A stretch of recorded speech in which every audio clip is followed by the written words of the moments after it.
Hi there.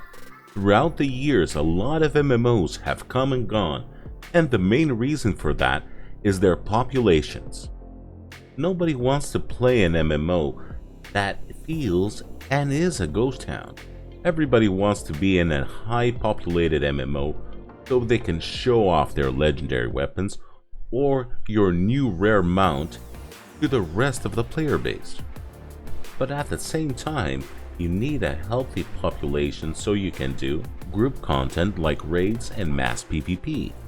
This is why I made this list for you all to see which are the MMOs that have all of the people, and maybe you'll find the one that suits you best.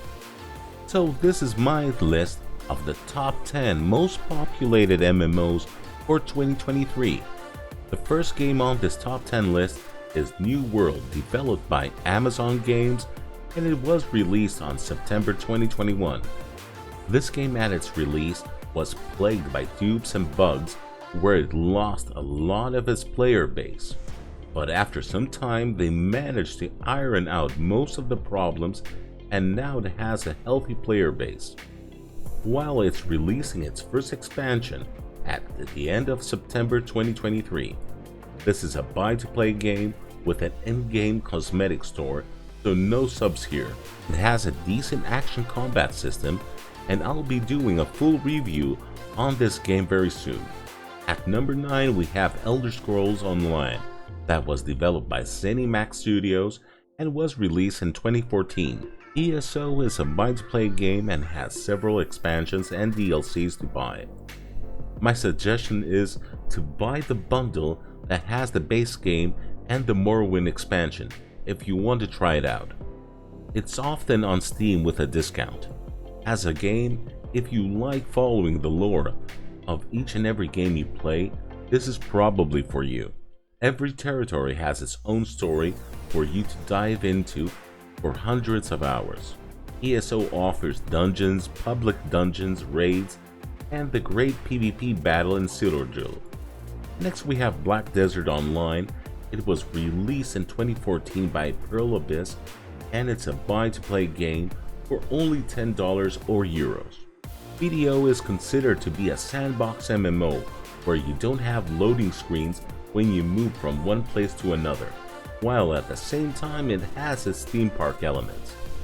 This one has probably one of the best action combat systems in an MMO where grinding doesn't feel like a chore. The life skills here are very well developed, so you can have great depth in your crafting system.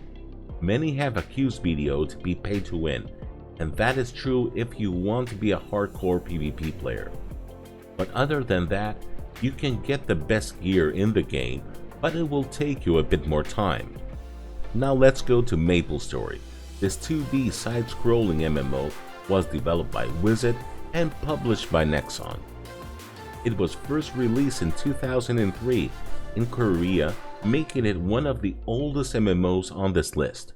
And it's free to play, but it comes with a cost, because its in-game shop has every microtransaction that you should avoid. The game offers loads of classes to choose from and dungeons to play through, while having a unique playstyle. Halfway through the list, we meet Guild Wars 2, which was released in 2012 by ArenaNet under the banner of NCSoft.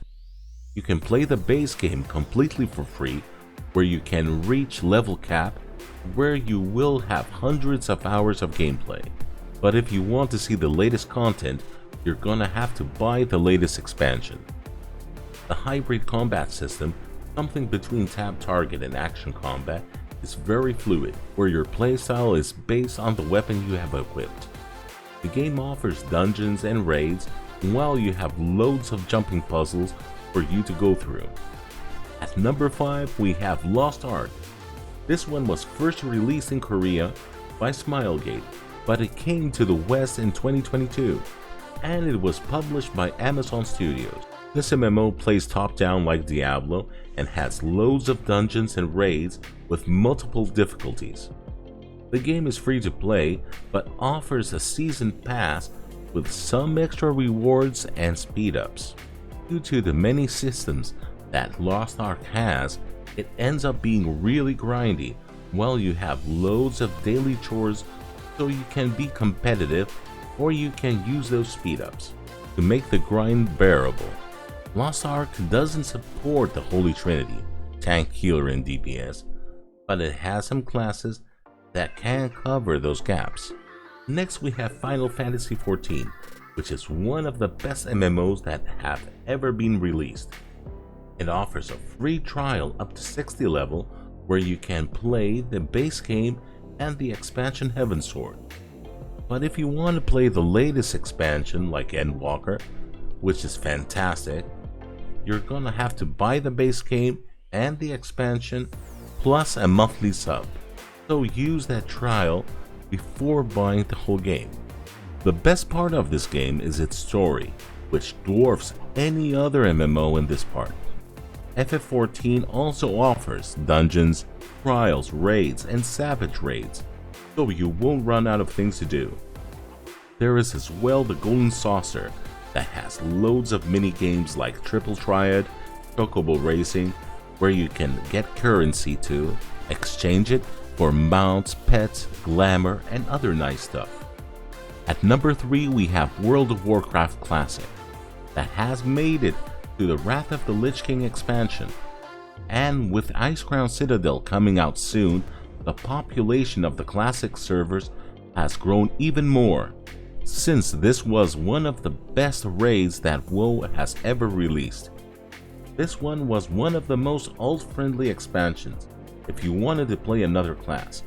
Plus, if you are just joining Classic, there are so many catch-up mechanics that you will be able to raid with your friends in no time. If you haven't played the best expansion WoW ever released, this is your chance. You only need a sub. Our first runner-up, which is barely above WoW Classic, is Retail WoW.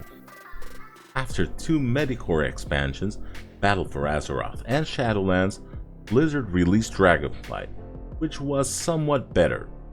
At the start of Dragonflight, people flocked to see the new expansion, but after a few months, numbers started to decline again. Although they brought a lot of new and old features back, like talent trees, dragonflying, which was a rip-off from Guild Wars 2 mount system, they didn't manage to keep the players hooked on the game like they used to. They either went to other games or to Classic. WoW has been here since 2004, and it's a buy-to-play game with a monthly subscription. Now I have some honorable mentions that didn't make the list.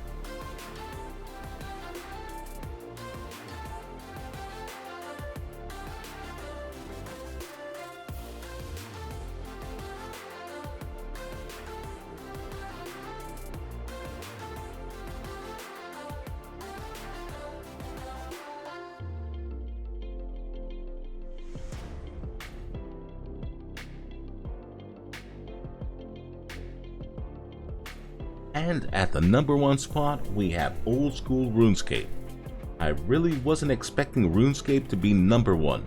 Not that it's a bad game, but I thought it would be WoW or Final Fantasy XIV.